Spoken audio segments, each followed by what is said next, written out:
शपथ काय चाललंय तरी काय? हल्ली ज्याला त्याला चोरून ऐकण्याची सवय लागलीये, ज्याला त्याला स्पाय गुप्तहेर व्हायचंय. देवाने कान ऐकण्यासाठी दिले, चोरून ऐकण्यासाठी नाहीत. कोणी पडद्या मागून ऐकतं, कोणी दारा मागून ऐकतं, कोणी भिंती मागून ऐकतं, तर कोणी दगडांमागून ऐकतं. अरे भिंतीलाही कान असतात, पण त्यावर कशाला तुमचं ध्यान? ट्रेनमध्ये मोबाईलवर बोलत असतो कोणी एक, पण ऐकतात अनेक. ही चोरून ऐकण्याची सवय लागली ती सास बहूवाले सिरियल्समुळे. चोर सुद्धा चोरांचं चोरून ऐकतात, पोलीस पोलिसांचं चोरून ऐकतात.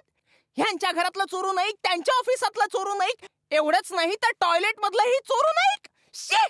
अरे लोकांचं असं चोरून ऐकण्यापेक्षा सरळ सरळ ऐका. ऐकायचं असेल तर गाणी ऐका, भजन ऐका, कथा कॉमेंट्री ऐका, पण नाही. बंद करा ही चोरगिरी, बंद करा ही स्पायगिरी, बंद करा. ए, मला तू आवडतेस. मला पण तू आवडतोस. काय रे चोच्या, काय करतोयस? काय नाही, ते गोलो गोलो गप्पा मारतात ना. चोच्या म्हणजे तू सुद्धा चोरून ऐकतोस? झाला ना पोपट.